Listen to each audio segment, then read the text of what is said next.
Rearing कर लिया। अब स्टार्टिंग करते हैं एग्रीकल्चर से। प्राइमरी एक्टिविटीज़ का ये है, पर अब इसके बाद अपन डेवलप हुए, मतलब ह्यूमन बींग नहीं थे स्टार्टिंग में, तो अब जानवर खा रहे थे स्टार्टिंग में, और वैसे क्या बोलते हैं, और जंगल में जा जाके कोई फल लेके आ रहा था, कोई कैसे कर रहा था। पर अब जैसे डेवलपमेंट हुआ तो उनको पता चला कि ये अपन जो गैदरिंग के अंदर जो फ्रूट्स इकट्ठा करते हैं वो अपन भी अपने एरिया में लगा सकते हैं, वीट मतलब जो फसल है वो अपने भी एरिया में उगा सकते हैं। तो फिर उसके साथ ही डेवलपमेंट हुआ एग्रीकल्चर का। अब एग्रीकल्चर सेकंड है भाई। कभी भी पूछा जाए तो फर्स्ट ओल्डेस्ट कहता है प्राइमरी एक्टिविटीज़ कौन थी, तो आपको यही लिखना है हंटिंग एंड गैदरिंग। गलती से भी एग्रीकल्चर मत लिख दियो। एग्रीकल्चर लिखे तो आपके बोर्ड एग्जाम के अंदर एक भी नंबर नहीं आएगा, क्योंकि ये क्वेश्चन एक एक नंबर के आता है और आपके एक एक नंबर ही इंपॉर्टेंट है। तो स्टार्ट करते हैं agriculture. Growing crops according to season, climate and characteristic of soil is called agriculture. ये डिफाइन भी है, और इसका मतलब इसे अपन इसके अंदर उगाते हैं, लगाते हैं, बनाते हैं क्रॉप को सीजन्स के हिसाब से लगाते हैं, क्लाइमेट्स के हिसाब से लगाते हैं। क्लाइमेट तो बहुत अलग हो गया, सीजन्स बहुत अलग है, चलो कोई नहीं। सीजन्स और क्लाइमेट के हिसाब से लगता है ना। कैरेक्टरिस्टिक्स इसका मेन होता है सॉइल। सॉइल कैसी है उसके हिसाब से लगाएंगे। आप कभी पंजाब में जाके बाजरा उगाओगे तो वो वैसे कभी मैटर नहीं करेगा, मतलब वो लगेगा ही नहीं। वहां पर चावल उगने की जगह है भाई, वहां पर आप बाजरा लगाओगे तो वो नहीं लगेगा। एग्रीकल्चर में यही बताया जाता है कि एग्रीकल्चर के अंदर आपको क्या पढ़ना पड़ता है। एग्रीकल्चर वाले स्टूडेंट्स आगे पूछो, उसके बारे में ज्यादा डीप जाना है तो आपको। अभी तो आगे बढ़ते हैं, जितनी डिफाइन थी मैंने उतना समझा दिया। They are major two types. Two types होते हैं, there are two major types of agriculture. Subsistence, अरे रुको यार एक बार, हाँ सही बोल रहा था। Subsistence agriculture and commercial agriculture. Subsistence agriculture के अंदर क्या होता है, is perform by primitive method is present time only. Shifting agriculture is practiced as a form of primitive subsistence। मतलब इसके अंदर ये होता है कि सीधे तरीके से बताऊं तो ये भी मॉडर्न नहीं है। इसके अंदर छोटे टूल्स होते हैं, ये ट्राइब्स ज़्यादा करती हैं, ये छोटे एरिया में होती है, और इसके अंदर जो वीट होती हैं वो HYV नहीं होती, मतलब ज़्यादा फर्टिलाइजर नहीं होती है, ना इंसेसाइड होता है, ना पेस्टिसाइड होते हैं। आगे पढ़ते हैं तो आपको आएगा भी। It is practised by many tribes of tropical Africa. World की बात करें तो पहले याद रखना ट्रॉपिकल अफ्रीका के अंदर ये होता है आज भी, and south and centre America and south east Asia. जो भी अभी मतलब जो डेवलप नहीं है, जो कंट्रीज मतलब जिनके पास ज़्यादा वो कैपिटल नहीं है, तो वो अभी इसी का ही सब्सिस्टेंस एग्रीकल्चर का यूज़ करते हैं। पर आज के टाइम पे 2024-25 के हिसाब से ये थोड़ी कम हो गई, पर आज भी चलते हैं। आज इसके ऊपर भी डिपेंड है बहुत सारे लोग, इंडिया में तो बहुत ज़्यादा है। It is known by different name, different ये दो बार लिख दिया, चलो कोई नहीं, इसको काट दो काट दो काट दो काट दो काट दो। It is known by different name is countries such as jhuming. North Eastern India में मिल्फा सेंटर बोलते हैं, मिल्फा सेंटर। अमेरिका के अंदर बोलते हैं मिल्फा बोलते हैं, सेंटर अमेरिका अमेरिका के अंदर। और लद्दाख इन इंडोनेशिया। हाँ ये याद रखना, ये पूछ लिया जाता है कि नॉर्थ ईस्ट इंडिया में, इंडिया के अंदर शिफ्टिंग एग्रीकल्चर को क्या बोला जाता है। इंडिया के अंदर शिफ्टिंग एग्रीकल्चर को क्या बोला जाता है। बोर्ड एग्जाम में पूछा जाता है कि ये झुम्पा ऐसे मत बोलना, ये एग्रीकल्चर का नाम ना, शिफ्टिंग एग्रीकल्चर का नाम है, कंफ्यूज मत होना कभी भी। शिफ्टिंग एग्रीकल्चर याद रखना। मैं आपको सही से बता दूं जो आपके दिमाग में बैठा रहे, झुम्पा जब भी आए, झुम्पा नहीं है, झूमिंग है, झूमिंग, JHUMING, JHUMING, JHUMING, झूमिंग एग्रीकल्चर। झूमिंग एग्रीकल्चर इंडिया के अंदर होता है। और मिल्फा, मिल्फा होता है, मिल्फा मिल्फा सेंटर अमेरिका एंड मेक्सिको में होता है, और लद्दाख इंडोनेशिया एंड मलेशिया में होता है। अभी आगे पूरा एक्सप्लेनेशन होएगा शिफ्टिंग एग्रीकल्चर, शिफ्टिंग कल्टीवेशन। ये क्या बोलते हैं, सब्सिस्टेंस एग्रीकल्चर का एक पार्ट है, मतलब इसका एक तरीका है, मतलब एक कैरेक्टर है जिसके अंदर अपन पढ़ेंगे। Shifting cultivation is also called slash and burn cultivation due to. इसको ये भी बोला जाता है शिफ्टिंग कल्टीवेशन को स्लैश एंड बर्न। और मैं आपको समझा देता हूँ इसके अंदर क्या होता है। एक खेत है, खेत नहीं है, जंगल है। जंगल के अंदर बहुत सारे पेड़ हैं, बहुत सारे पेड़ हैं, बहुत सारे पेड़ हैं, बहुत सारे पेड़ हैं। अब बहुत सारे लोग आएंगे यहाँ पर, इस पूरे जंगल को काटेंगे यहाँ से, और फिर इसको जला देंगे। फिर उसके मतलब ये जलने के बाद जहाँ पर वो ऐश हो जाएगी, यहाँ पर लिखा होगा ऐश एंड स्लैश एंड बर्न, मतलब काटेंगे पीटेंगे उसको जलाएंगे, और जो ऐश होएगी वो ज़मीन के अंदर फैल जाएगी, और उनको फर्टिलाइजर मिल जाएगा, और यहाँ पर वो 3-4 साल तक यहाँ पर वो करेंगे, खेती करेंगे। आगे बढ़ते हैं। Vegetation is called cleared by fire and ash added to this soil. Vegetation is called cleared by fire and ashes added to soil. अभी मैंने जैसा बोला, फायर करेंगे मतलब आग लगाएंगे, फिर उसके बाद जो ऐश होगी वो एडिड कर देंगे सॉइल में, ऑटोमेटिक ऐड हो जाएगी भाई। This soil losses it fertility after some time 3 to 5 year, मतलब ये फर्टिलिटी 3 से 5 साल तक रहेगी, और इसको वो यूज़ करें, और जैसे ही ये फर्टिलिटी खत्म, उसके बाद वो दूसरा जंगल पकड़ेंगे और वहाँ पर वो क्या बोलते हैं, वापस वही प्रोसेस करेंगे। बट जो पुराना वाला जंगल होता है वहाँ पर वो वापस पेड़ लगा के जाते हैं, क्योंकि वापस कभी उनको आने वाले टाइम पे आना पड़े तो वहाँ पर वो भी अपनी वापस खेती कर सकते हैं, उन पेड़ों को वापस काट सकें। ऐसे नहीं होता कि वो कट जाते हैं भाई, ट्राइब वाले बहुत ऐसे रखते हैं, गवर्नमेंट का भी ध्यान रखते हैं और खुद का भी ध्यान रखते हैं। The farmers change their the path, PATH, path होएगा, पाथ है, पाथ है, PATH। भाई मैं माफ़ी चाहता हूँ इतनी मिस्टेक्स के लिए, क्योंकि ये नोट्स मैंने दिए हैं किसी को टाइप करने के लिए, पर उसने सही से टाइप नहीं किया। पास में मेरे पास नोटबुक रखी है, तुम टेंशन मत लो, ये मेरे नोट्स हैं, मैंने 12th क्लास में इसी से ये अच्छी पढ़ाई करी थी। कोई भी टेंशन हो तो पूछ लेना कमेंट के अंदर, पर गुस्सा मत होना। ये पाथ है, पाथ फॉर कल्टिवेशन। थोड़ी मिस्टेक मिल सकती है, थोड़ा सा एडजस्ट कर लो, वीडियो आराम आराम से देख लो, 2x की स्पीड से देखो, पर जो नोट्स हैं आपको यहाँ से बेस्ट बिल्कुल नहीं मिलेंगे। मैं ये लिख के देता हूँ, और मैं लिख के देता हूँ कि आपको बोर्ड एग्जाम के अंदर इनमें से कैसा भी कुछ भी लिख के आओगे ना तो नंबर पक्के हैं, और अच्छा इसके जैसा लिख के आओगे तो और ज़्यादा नंबर है। और मैं आपको ट्रिक्स भी बताऊंगा आने वाली वीडियो में, बट अभी आप ये देखो, he many returns to the early path after some times, मतलब ये बाद में भी आते हैं, अर्ली पाथ मतलब पुराने पाथ में बाद में भी आते हैं, क्योंकि वहाँ पर वो वापस पेड़ लगा देते हैं। अभी मैंने जैसे बोला, ये खराब आदमी नहीं होते, ट्राइब्स वाले भाई बहुत तरीके से काम करते हैं। It is known as a different name such as a झुम्पिंग, मिल्फा, लदांग, झूमिंग, झुम्पिंग नहीं है ये, JHUMING, झूमिंग है, झूमिंग, मिल्फा एंड लदांग। ये 3 नाम है, जो 3 नाम फेमस है, याद रखना। झूमिंग किधर होता है इंडिया में, मिल्फा किधर होता है, मिल्फा किधर होता है, मिल्फा, मिल्फा कल्टीवेशन, मिल्फा एग्रीकल्चर किधर होता है, कल्टीवेशन किधर होता है, मिल्फा होता है अमेरिका एंड मैक्सिको के अंदर। याद रखें, गलती से भी गलती ना करें, क्वेश्चन आ जाता है कि मिल्फा कल्टीवेशन, मिल्फा एग्रीकल्चर किधर होता है, तो आपको उल टाइम लिखना है अमेरिका, अमेरिका, अमेरिका ही लिखना है। और क्या बोलते हैं, इंडोनेशिया और मलेशिया में कौन सी फार्मिंग होती है, तो आपको क्या लिखना है, लदांग। आगे बढ़ते हुए, इंटेंसिव सब्सिस्टेंस एग्रीकल्चर, अब ये है उसका थोड़ा सा बड़ा, वो सब्सिस्टेंस एग्रीकल्चर था, वो ऐसे मान लो इसका बेटा है और ये उसका पापा है। तो इसके आगे अपन पढ़ते हैं इंटेंसिव सब्सिस्टेंस एग्रीकल्चर के अंदर क्या होता है, मतलब ये मॉडर्न है थोड़ा सा। तो इसके अंदर पढ़ते हैं, it is the practice is densely populated region of the monsoon Asia. Asia के अंदर होता है, ठीक है पढ़ो, एशिया के अंदर होता है। It is also divided into 2 parts, एक तो वेट पैडी होता है और एक अदर क्रॉप डोमिनेंट इंटेंसिव होता है, डोमिनेटेड इंटेंसिव होता है। तो अपन पहले इसका बता दूँ कि डेंसली पॉपुलेशन एरिया के अंदर होता है, मतलब जहाँ पर इंडिया तो मेन है, इंडिया तो यहाँ पर इंडिया के अंदर ये होता है। और जैसे वेट पैडी के अंदर it is dominance of rice crop, rice crop के लिए जाना जाता है वेट पैडी।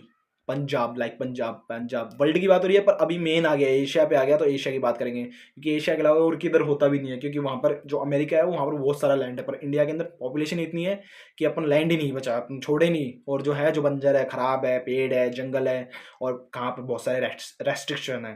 तो land holding are small due to high density and of population.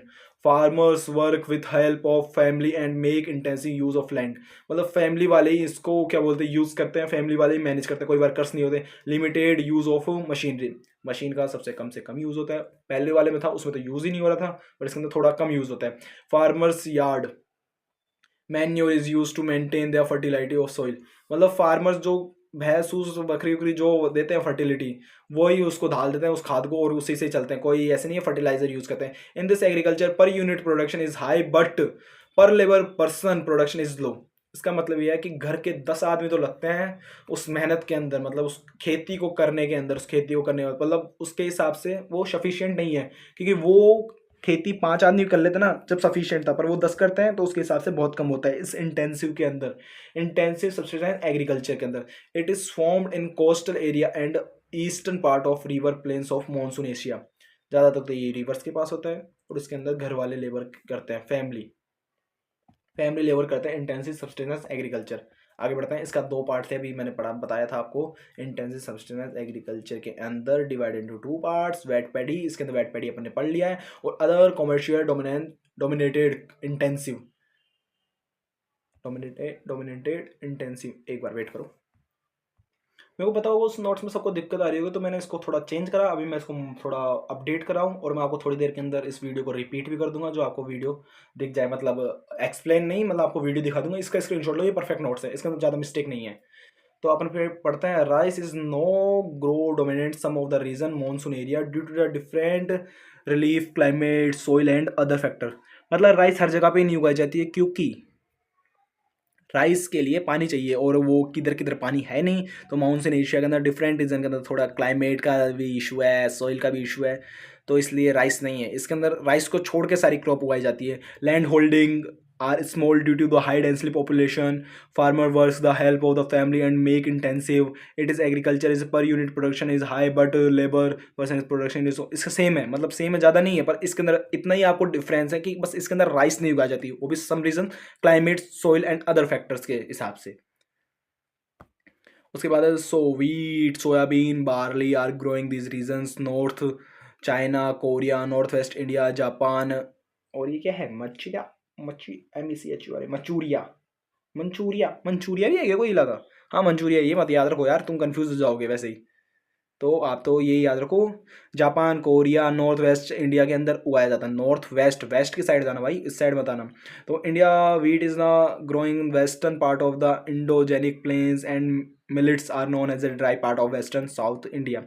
India की मेन बात है इसके अंदर, एशिया के अंदर अपन ही उगाते हैं, तो कन्फ्यूज़ मत होना इसके अंदर, क्योंकि आपको वेट पैडी के अंदर राइस मेन है और इसके अंदर राइस मेन नहीं है। आपको इसके अंदर ऑल टाइम लिखता है इंटेंसिव सब्सटेंस एग्रीकल्चर के अंदर wet paddy and other dominated agriculture के बारे में ही लिखना है। अब मैं सबसे आपको बेस्ट चीज़ पढ़ाने जा रहा हूँ, प्लांटेशन एग्रीकल्चर, जो आपको आपके साइड में दिख रहा होगा और जो मेरे को भी दिख रहा है। Plantation agriculture this type of farming were introduce by Europeans of colonized situation in tropics. ये एग्रीकल्चर, मतलब ये एग्रीकल्चर प्लांटेशन एग्रीकल्चर अपन को यूरोपिया मतलब अंग्रेज लेके आए थे इंडिया के अंदर, और बहुत तड़पा तड़पा के अपने साथ इस प्लांटेशन को अपने साथ आगे बढ़ाया। और ये प्लांटेशन बहुत अच्छा है और इससे बहुत ज़्यादा नुकसान भी हुआ है, पर अपन बुक के अंदर जितना लिखा हुआ उतना ही पढ़ेंगे, हिस्ट्री के अंदर बिल्कुल भी नहीं जाएंगे। इन plantation is a single crop is growing in large area. ये क्वेश्चन पिछले बोर्ड के अंदर 2024 के अंदर पूछा गया, तो आप याद रखें, रेयर चांसेस के आने के, बट याद रखें क्योंकि इससे कोई भी शॉर्ट क्वेश्चन बन सकता है। इस प्लांटेशन का मतलब ये होता है कि इसके अंदर बड़ा सा एरिया होता है और एक ही क्रॉप को उगाया जाता है, like tea coffee rubber, rubber हो गया, कॉटन हो गया, ऑयल पाम्स हो गए, शुगर कैन हो गया, बनाना हो गया, पाइनएप्पल्स हो गए। इस प्लांटेशन के अंदर एक ही क्रॉप बड़े एरिया के अंदर, और ये किधर से आया, यूरोप से। यूरोप टाइम पे यहाँ पर लाया गया था इंडिया में, और ये वर्ल्ड की ज्योग्राफी है तो वर्ल्ड के हिसाब से सारी जगह पे ज़्यादा तक तो होता है, मतलब यूरोप में तो आज भी होता है, याद रखें। और इसके आगे अपन आगे बढ़ते हैं, इसके कैरेक्टरिस्टिक्स क्या है। Large farm and estates, मतलब इसके बहुत बड़े एरिया होते हैं, बहुत लार्ज एरिया होते हैं, और लार्ज कैपिटल इन्वेस्टमेंट, मशीनरी दबा के होती है। इसके अंदर बेस्ट से बेस्ट टूल्स का यूज़ किया जाता है एग्रीकल्चर का, और इसके अंदर मुनाफा भी दबा के होता है भाई। High management and technique support, समझ गए होगे। हाई मैनेजमेंट मतलब इसके ऊपर मतलब वर्कर्स तो होते ही हैं, मतलब मैनेजमेंट और होता है इसके ऊपर। साइंटिफिकली भी बहुत होता है और टेक्निकली भी बहुत होता है। Scientific method of cultivation, science का तो बहुत यूज़ किया जाता है इसके अंदर प्लांटेशन में, क्योंकि फसल खराब ना हो, क्योंकि ज़्यादातर ये प्राइवेट ही होता है।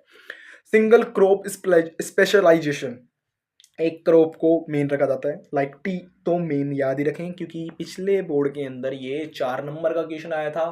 गलती ना करें, इस बार 1 नंबर से पूछ लिया जाएगा, और चाहो तो आप इसके अंदर मैप भी बना सकते हो, और मैंने पिछली बार मैप बनाया था तो मेरे तो नंबर नहीं कटे थे, क्योंकि मेरे ज्योग्राफी के अंदर आए हैं भाई साहब 98 मार्क्स, और आपको भी 98 मार्क्स चाहिए, तो इन्हीं नोट से मैंने बनाया है, तो गलती ना करें। आपको ऐसे मैंने ज़्यादा कुछ लिखा नहीं था, पर आप जितना लिखोगे वो आपके लिए बहुत अच्छी बात है, क्योंकि आपको बेसिक क्लियर होना चाहिए। आपको जब तक बेसिक क्लियर नहीं होगा, जब तक आपके 98 मार्क्स बिल्कुल नहीं आएंगे। 2 नंबर किधर कटे मेरे को भी नहीं पता, पर याद रखें कि आपको 98 मार्क्स या 100 मार्क्स, 98 तो कम ही मानो भाई साहब, 100 का तो टारगेट लेके चलो जब ही बनेंगे। हाँ बाकी टीचर्स बोलते हैं, बट टारगेट तो लेके चलो भाई, अच्छा खासा परसेंटेज है जिसको पास होना है मेरी तरह। तो भाई थोड़ा थोड़ा पढ़ ले, पर पढ़। स्टार्टिंग अपन इसके अंदर चीप लेबर होता है, मतलब क्योंकि प्राइवेट होता है भाई साहब, तो इसके अंदर चीप मतलब सस्ते लेबर रखते हैं, पर अच्छा प्रोडक्शन करते हैं। गुड ट्रांसपोर्ट होता है, मतलब रोड वोड भाई गवर्नमेंट से पहले बनवा लेते हैं इस प्लांटेशन के अंदर। और this plantation all two factors and market, factories होती है और मार्केट होता है, बड़ा सारा मार्केट होता है, बड़ी सी फैक्ट्री होती है। मतलब आसाम के अंदर टी देख लो भाई साहब, वहाँ से आसाम से टी यहाँ पर कितनी जल्दी पहुँच रही है। तो खुद आप खुद सोच के देखो कि प्लांटेशन एग्रीकल्चर कितनी बेस्ट है। और प्लांटेशन एग्रीकल्चर का बेसिक पढ़ा जाए तो नोट है यहाँ पर बुक के अंदर, एक साइड में नोट है, तो आप उसको देखें। तो फ्रांच एस्टेब्लाइज कोका एंड कॉफ़ी, मतलब कोका वो नहीं होता है, मतलब कॉफ़ी का ही होता है, मतलब जैसा चॉकलेट बनती है कोको से चॉकलेट बनती है, और कॉफ़ी तो आपको पिलाई है। और एक इधर आया था वेस्ट अफ्रीका के अंदर, फ्रेंच वाले वही वही रूल, अंग्रेज आए इंडिया के अंदर और इंडिया के अंदर ज़बरदस्ती करवाए टी कॉफ़ी के अंदर। ज़बरदस्ती मान लो यार, मैं किसी को ऐसे नहीं बोल रहा क्योंकि अभी तुम मेरे ऊपर केस कर दो यार अंग्रेजों पर, जो ऐसा किया था वो सीधी बात है। फ्रेंच वाले ने कहाँ पर किया ये एग्रीकल्चर, कोको एंड कॉफ़ी का मेन बड़ा प्लांटेशन किधर लगाया था, वेस्ट अफ्रीका में, वो आज भी है और अभी भी है। और British setup the tea garden in India Sri Lanka, India और श्रीलंका के अंदर, आसाम के जैसे देख ले सकते हो दबाव के अंदर अपन ने किया था, दबाव तो नहीं, बार बार नहीं बोलूंगा, बट अपना आज भी वो प्लांटेशन है जो अपन को आज भी प्रॉफिट करता है उनकी बदौलत से। ये एक फायदे की बात है, नुकसान की बात नहीं है। Rubber plantation in Malaysia, Malaysia के अंदर रबर प्लांटेशन है।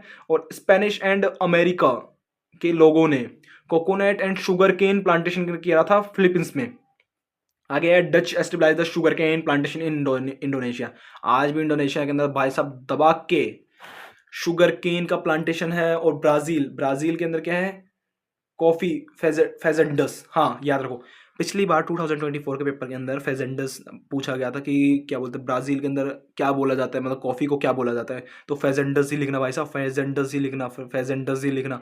बार बार बोल रहा हूँ, इसको याद रखो, एक नंबर का क्वेश्चन आ सकता है कि कॉफ़ी को ब्राज़ील के अंदर क्या बोला जाता है, कॉफ़ी को ब्राज़ील में क्या बोला जाता है, फेजेंडस। क्योंकि आप गलती ना करें, लार्ज प्लांटेशन है, इसके अंदर से आपसे एक भी क्वेश्चन पूछा जा सकता है, तो गलती से भी गलती ना करें, क्योंकि आप एक गलती से आपका एक नंबर जा सकता है, और एक नंबर का मतलब है 0.20% आपके कट गए, और जो पास होना चाहते हैं वो तो भाई साहब ज़्यादा मेहनत करें और थोड़ा थोड़ा पढ़े, पर पढ़े। अब इसके आगे क्या आता है, एक बार को मैं थोड़ा video stop. Intensive commercial grain cultivation start करते हैं। It is the prioritized in arid area of mid latitude temperate grassland. Wheat is dominant principal crop. Other crop are corn, barley, oats, राई। कॉर्न तो जानते हो ना, मक्का, barley, oats. भाई oats वो नहीं आते क्या उसके अंदर जाते हैं, ओट्स अपन ऐड में नहीं देखते कि वो दूध के अंदर डालते हैं, वैसे ओट्स होते हैं, खाने के प्रोटीन दायक होता है, खाया करो, अच्छी चीज़ होती है।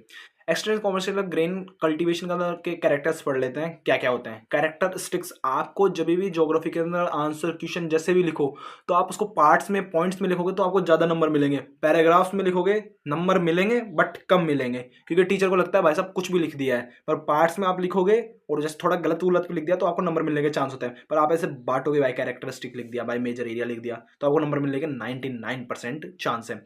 क्योंकि मैं 1% इसलिए नहीं बोल रहा, भाई टीचर के मूड पे भी डिपेंड होता है कभी कभी, क्योंकि टीचर की पावड़ी पहन के रखा है तो आपके साथ भी नंबरों के साथ पावड़ी पहनी जा सकती है। लार्ज फार्म होता है इसके अंदर। It is a completely mechanised from the ploughing and harvesting, मतलब पूरी मशीनरी काम होती है भाई साहब, काटने में और लगाने तक की मशीनरी होती है।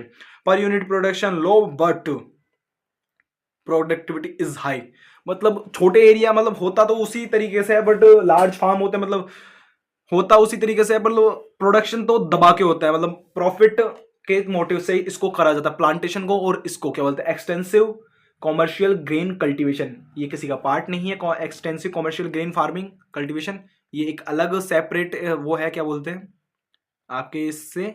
बट आपको इसको याद रखना चाहिए, इधर पैराडाइज पूछ लिया जाता है पर रेयर चांसेस को पूछने के। जैसे अपन आगे बढ़ते हैं इसके साथ, मेजर रीजंस भी पढ़ो। एग्जाम के अंदर कभी कभी पूछ लिया जाता है इसके अंदर, ये क्या कहाँ पर होता है। यूरेशिया के अंदर स्टेपनी बोला जाता है, इसको बोला जाता है एक्सटेंसिव कॉमर्शियल ग्रेन कल्टीवेशन को।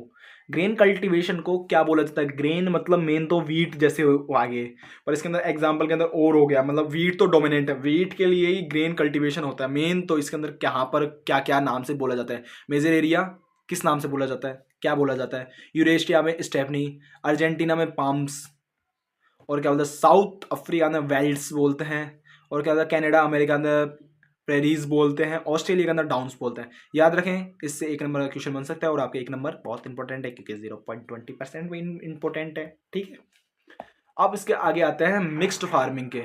It is a found in development parts of world, example north west ईस्टिया। मतलब मिक्स्ड फार्मिंग का मतलब क्या होता है, इसके अंदर खेती भी करते हैं, खेती के साथ जानवरों को भी पालते हैं, जानवरों के साथ उनको बेचते भी हैं और खुद भी खा लेते हैं। और इसके अंदर जरूरी नहीं है कि इसके अंदर जानवर और एग्रीकल्चर का ही काम करें, इसके अंदर और भी काम करते हैं। अब स्टार्ट करते हैं। It is founded development part of the world. Example एक इधर की तरफ होती है, मतलब नॉर्थ वेस्ट में होती है, वेस्ट नॉर्थ अमेरिका में होती है। अपन वर्ल्ड ज्योग्राफी पढ़ रहे हैं तो याद रखना कि गलती से भी इसके अंदर इंडिया के कोई स्टेट मतलब क्या जाना कि वर्ल्ड ज्योग्राफी के अंदर मिक्स्ड फार्मिंग होती है, इंडिया के अंदर भी होती है, बट अभी अपन वर्ल्ड की बात करें तो इसके अंदर याद रखें कि वर्ल्ड की लगे। क्योंकि बोर्ड एग्जाम में कभी कभी आता है ना, तो आप देखते हो कि आपने कभी इस वो लिख के आ गया राजस्थान, जयपुर, पंजाब, हरियाणा। तो ये गलती ना करें, क्योंकि आपका टीचर देख के पता चल जाता है कि बच्चे को कुछ नहीं आता, क्योंकि उसको पता ही नहीं कि कहाँ से क्या उठा है। तो सम पार्ट्स हैं ये, parts of Eurasia and temperate region of south continents. और major crop are wheat, barley, oats, rye, maize, fodder and root crops हैं। मेन कैरेक्टरिस्टिक्स हैं इसके, कोई पढ़ता है एक बार।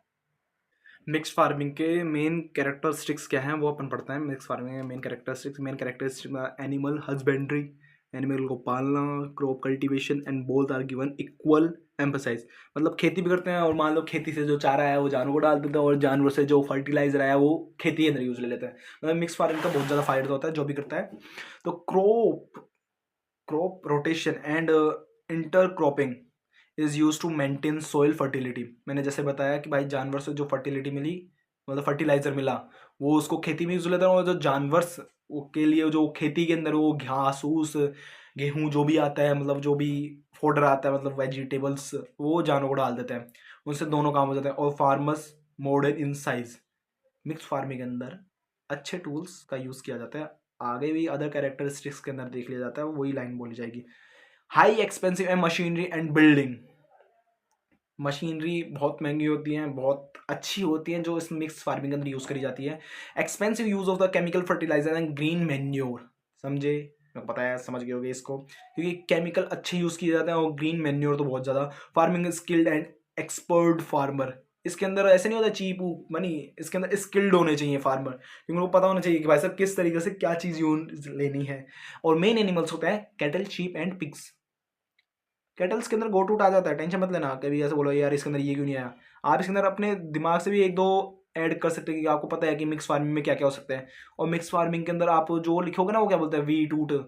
यहाँ पर लिखा हुआ था अभी, वीट बार्ले ओट्स दिख रहा होगा, वीट बार्ले ओट्स, मेज फोडर। इसको भी आप सोच समझ के लिए, क्योंकि ये फार्मिंग के अंदर आपको दूसरे तरीके से यूज आती है।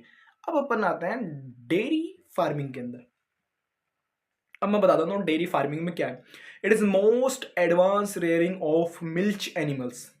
It is capital intensive and labor intensive capital is invested on animal sheds, fodder, milching machineries and labor is required to feed and milch animals। अब डेयरी फार्मिंग में क्या होता है, डेयरी फार्मिंग में वो वाले एनिमल होते हैं जो आपको मिल्च, मिल्च का मतलब होता है मिल्क, याद रखें, गलती ना करें। मिल्च मेन तो बोला तो यही जाता है, और आप याद भी रखें। मिल्च एनिमल्स, इसमें कैपिटल इन्वेस्टमेंट अच्छा खासा होता है, लेबर इंटेंसिव अच्छा खासा होता है, और इन्वेस्टेड ऑन एनिमल शेड्स। घर के अंदर बहुत ज़्यादा खर्चा किया जाता है, फोडर के अंदर बहुत ज़्यादा खर्चा किया जाता है। और मिल्चिंग मशीनरी होती है, मतलब दूध निकालने की मशीन्स होती है, लेबर्स होते हैं required to feed and milch animals. Special emphasise is laid on cattle breeding, मतलब ब्रीडिंग के ऊपर भी ध्यान दिया जाता है, मतलब reproduction, health care and veterinary service. It is the practice be urban and industry center to provide the fresh milk and dairy farming। मतलब ये जो फैक्ट्रीज होती है ना, जो अर्बन एरिया के क्लोज ही रहती है, जिससे आपको दूध जल्दी से जल्दी पहुंचे, और ट्रांसपोर्ट इसका बेस्ट होता है, क्योंकि ट्रांसपोर्ट नहीं हुआ तो भाई साहब दूध जो भी पनीर आपका दही है वो खराब हो जाएगा। Development is the transport of the refrigerator and the pasteurisation having the increase the area of dairy farming. समझे, ये आपका अर्बन एरिया से पास में होता है, ट्रांसपोर्ट इसका बेस्ट होता है, रेफ्रिजरेशन इसका बहुत अच्छा होना चाहिए। जैसे आप देखते हैं कि दूध होता है जो आपको एक दिन पहले ही आता है, ऐसे नहीं इसको स्टोर नहीं कर सकते, क्योंकि इसकी एक टाइम लिमिट होती है। अब उसके आगे आते हैं अपन मेडिटेरियन एग्रीकल्चर। अब ऐसा बोलना मेडिटेरियन तो सी होती है, मेडिटेरियन एग्रीकल्चर क्या होता है? मेडिटेरियन एग्रीकल्चर नाम दिया गया है जो मेडिटेरियन सी के आसपास होता है, और जरूरी नहीं है मेडिटेरियन सी के आसपास ही हो, ऐसी सी के आसपास जहां पर आपको अच्छे फ्रूट्स मिले।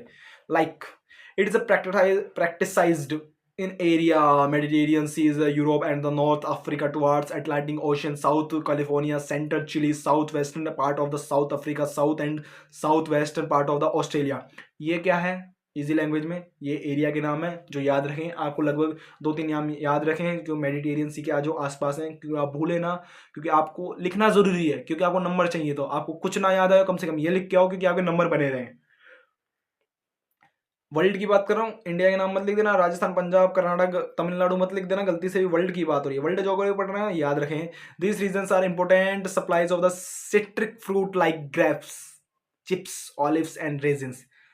सिट्रिक फ्रूट क्या होता है? तो बात बता दो आपको, खट्टे खट्टे फ्रूट, वो सिट्रिक फ्रूट आते हैं। और सिट्रिक का मतलब ये होता है ना ग्रेप्स, उसके अंदर मेन है। और ग्रेप्स से भाई साहब वाइन भी बनाई जाती है, और यहाँ पर इस मेडिटेरियन सी के पास मतलब जो फैक्ट्रीज होती हैं वो वाइन के लिए भी फेमस होती है।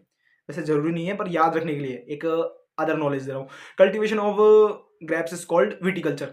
ये एग्जाम के अंदर क्वेश्चन आ सकता है, आप इसके पर स्टार मार्क करो, हैशटैग लगाओ, एट द रेट बनाओ, इसकी ट्रेंडिंग शॉट लिखो, पर इसको याद रखो क्योंकि ये विटिकल्चर वो चीज़ है जो आपके 1 नंबर का क्वेश्चन पूछा जा सकता है, मतलब 0.20%, क्योंकि आपको एक एक नंबर आपका कीमती है और आपको 1 नंबर चाहिए, बड़ा नहीं लिख सकते हो, कम से कम छोटा तो याद रखो।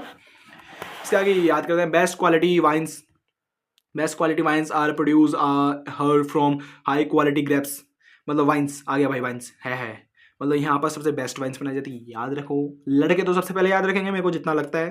तो अब उसके बाद है inferior grapes are the dry to make to raisins and currants. मतलब वो मुनक्के नहीं होते, मुनक्के रेजिन्स मतलब किशमिश होती है, किशमिश किशमिश बनाई जाती है।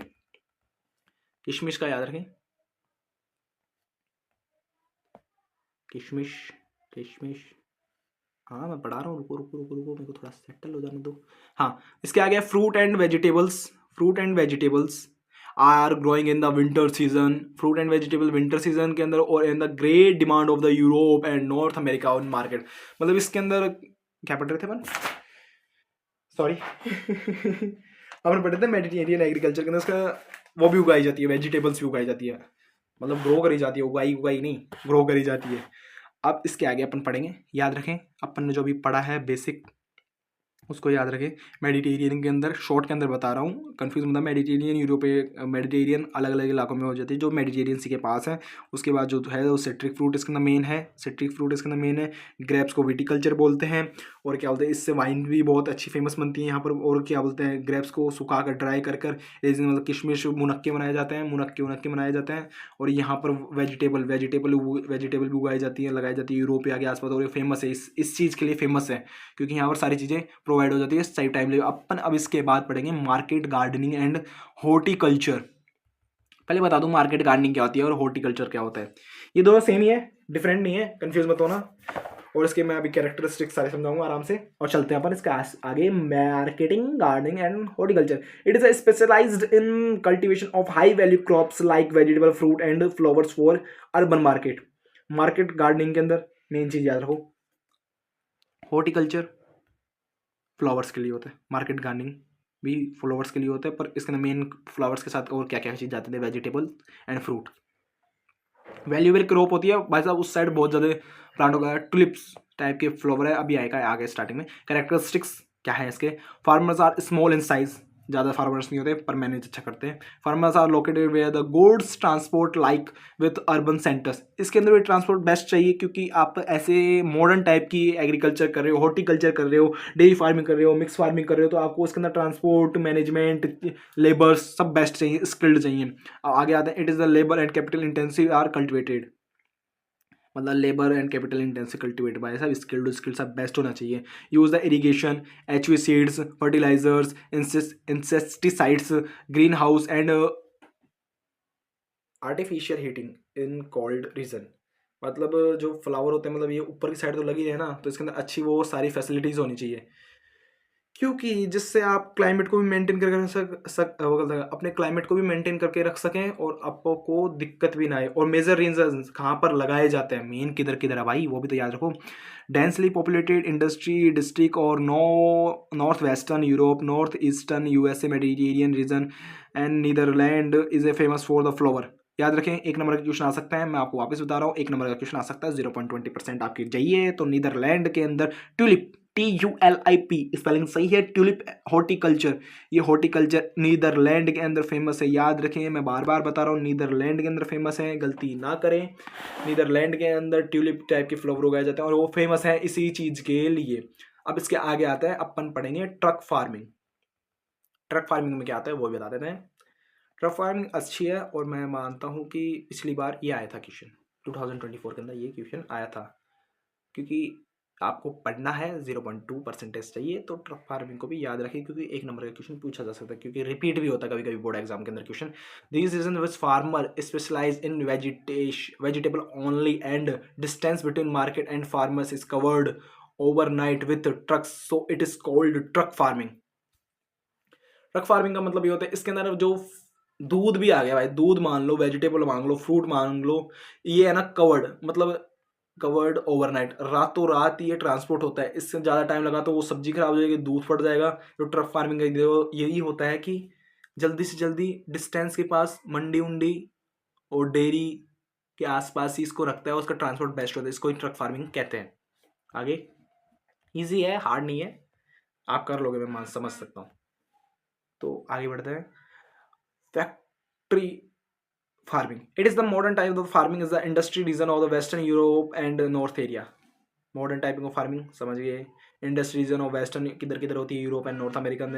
Poultry and cattle area status and the pens feed of the manufacturing food, heavy capital investment, सबके अंदर याद रखो, इसके अंदर ज़्यादा तक आप लिख सको तो कैपिटल का लिखना, इन्वेस्टमेंट का लिखना, लेबर्स का लिखना, और क्या बोलते हैं, हीटिंग, प्लांटेशन, लाइटिंग सब चाहिए इसमें। सर्विस बेस्ट होती है, breeding selection and the scientific breeding are main characters of farming.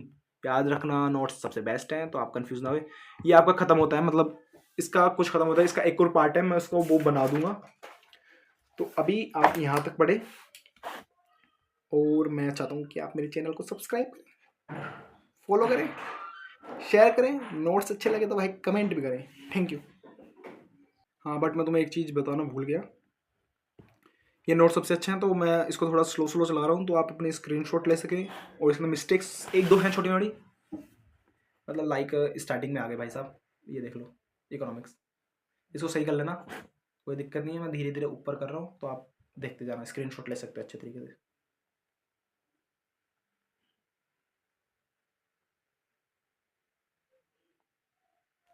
मैं चाहता हूँ कि आप इस नोट्स को शेयर करो अपने दोस्तों को, बताओ भाई साहब कितने अच्छे नोट्स हैं, क्योंकि तुम शेयर करोगे तो मेरा भी फायदा है, तुम्हारा भी फायदा है, क्योंकि तुम मेरा फायदा करोगे तो मैं तुम्हारा और ज़्यादा फायदा करूँगा।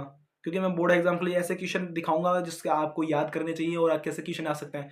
और ये जो क्लास है वो CUT वाले के लिए भी मेन है, CUT वाले पढ़ो ज्योग्राफी, नंबर आएंगे अच्छे, 200 नंबर का पेपर होता है, CUT के अंदर 40 क्वेश्चन आते हैं, और 40 क्वेश्चन को आपके अंदर 40 के 40 सही हो, आपको एक भी ना छोड़ना पड़े, तो उसके लिए भी बहुत ज़्यादा बेस्ट है। तो कोशिश यही रखो कि आप ये नोट्स को सही से याद करो, बोर्ड एग्जाम में पहले अच्छी परसेंटेज बनाओ, उसके बाद आप CUT के ऊपर ध्यान दो, और आपका यहाँ से जो नोट्स हैं वो आपको परफेक्ट मिलेंगे, मेरी मानो तो। क्योंकि मैंने गूगल 2-4 क्लासेस यूट्यूब की अलग टीचरों की देख के मैं आपके लिए बनाया हूँ, कि मैं नहीं चाहता कि आपको ये खराब लगे, क्योंकि मैंने 3-4 यूट्यूब की क्लासेस लेके ये नोट्स मिक्स किए थे पिछले से पिछले साल। क्योंकि ये नोट्स जो है, जो आपको कोई भी बच्चा नहीं दे सकता, मैं लिख के दे रहा हूँ, क्योंकि मैंने 3-4 क्लासेस को ज्वाइन करके गूगल को पूरा खंगाल के इसको बनाया है। बस टाइपिंग थोड़ी मिस्टेक हो गई, क्योंकि स्टार्टिंग है, क्योंकि मैंने आज ये किसी दूसरे को दे दी। बट थैंक यू, लाइक करो, शेयर करो, कमेंट करो, अच्छा लगे तो दबा के कमेंट करो। थैंक यू, बाय दोस्तों। आपको ये वीडियो अच्छा लगा तो आप आगे दूसरा पार्ट देखना चाहते हो, सब्सक्राइब करें, शेयर करें, कमेंट करें। Thank you.